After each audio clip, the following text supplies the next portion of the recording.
Imagine um Brasil sem uma grande fabricante de aeronaves, sem a Embraer dominando os céus, sem suas inovações que hoje competem com gigantes globais. Essa realidade quase aconteceu, mas tudo mudou com um projeto ousado, um avião que abriu portas para a indústria aeronáutica nacional, o MB-100 Bandeirante.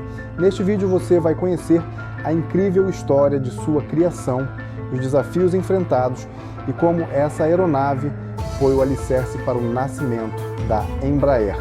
Imagine um pequeno aeródromo em uma cidade do interior, onde aviões antigos pousavam e decolavam com dificuldades. Pilotos e mecânicos improvisavam soluções para manter as aeronaves funcionando, muitas vezes com peças escassas e adaptadas. O Brasil dos anos 1960 ainda não tinha uma indústria aeronáutica sólida e a aviação regional dependia exclusivamente de modelos estrangeiros, que nem sempre se adaptavam às condições do país. As empresas aéreas regionais, operando entre pistas improvisadas e cidades isoladas, precisavam de um avião que fosse confiável, resistente e adequado à realidade brasileira. Mas até aquele momento, não existia uma aeronave nacional que atendesse a essa necessidade. Era um problema latente, sentido tanto pelos pilotos quanto pela Força Aérea Brasileira, FAB, que precisava de um avião eficiente para transporte militar e civil. Foi nesse cenário que um grupo de engenheiros do Centro Técnico Aeroespacial, CTA, decidiu encarar o desafio. Entre cálculos, esboços e noites sem dormir, nasceu a ideia de projetar uma aeronave genuinamente brasileira. A liderança do engenheiro Osiris Silva foi fundamental nesse processo. Sua visão ia além de apenas construir um avião. Ele queria criar uma indústria, um futuro para a aviação nacional. E assim o sonho do Bandeirante começou a ganhar forma.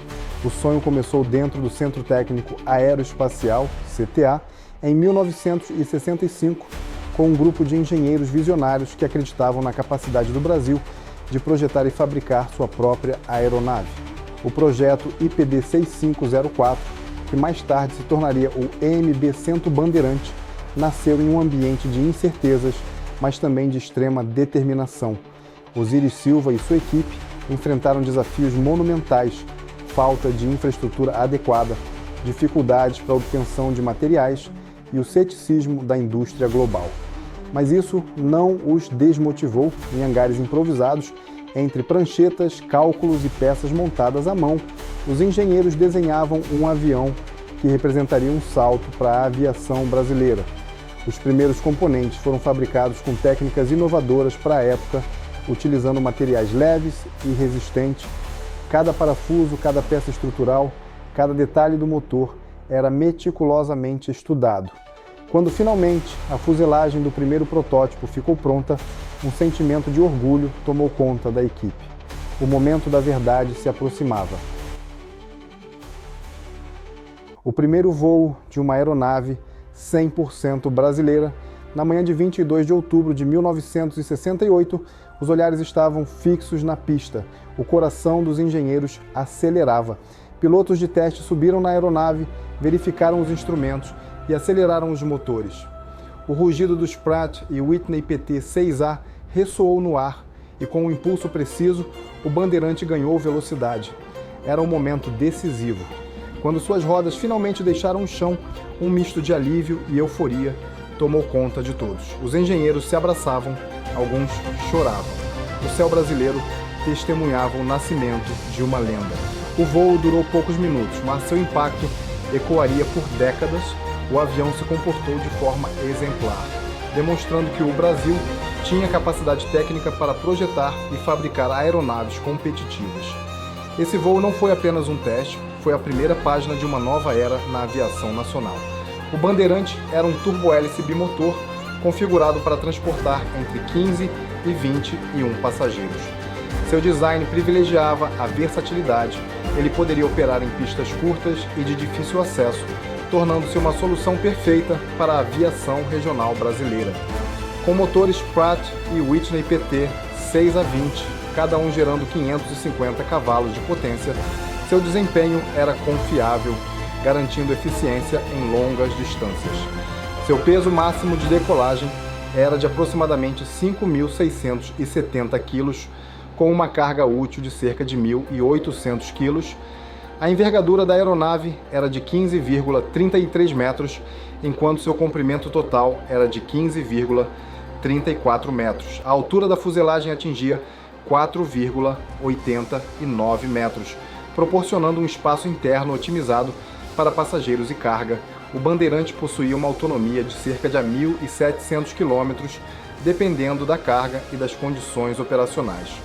Para decolagem, necessitava de uma pista mínima de aproximadamente 800 metros e seu teto operacional alcançava cerca de 6.100 metros. Essas características faziam dele um avião extremamente adaptável às condições do Brasil, permitindo operações em locais remotos com infraestrutura limitada.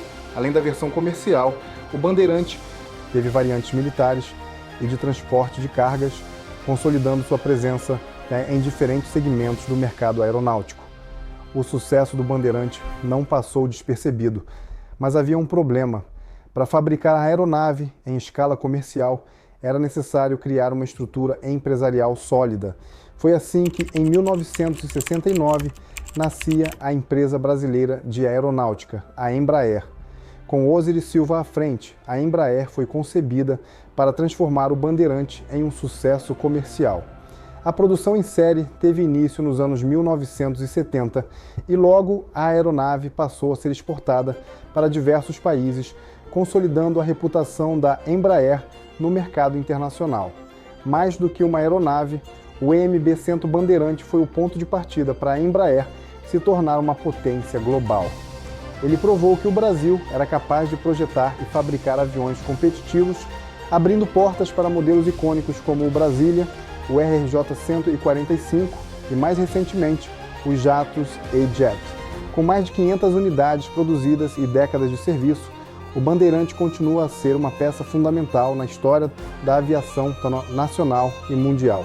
O Bandeirante não foi apenas um avião, foi um divisor de águas para a indústria aeronáutica brasileira, e sem ele, talvez a Embraer jamais existisse. Seu legado ecoa até hoje, provando que, com visão, inovação e coragem, é possível transformar um sonho em realidade. Se você gostou desse conteúdo e quer mais histórias sobre aviação, deixe seu like, se inscreva no canal e ative as notificações. Nos vemos no próximo voo.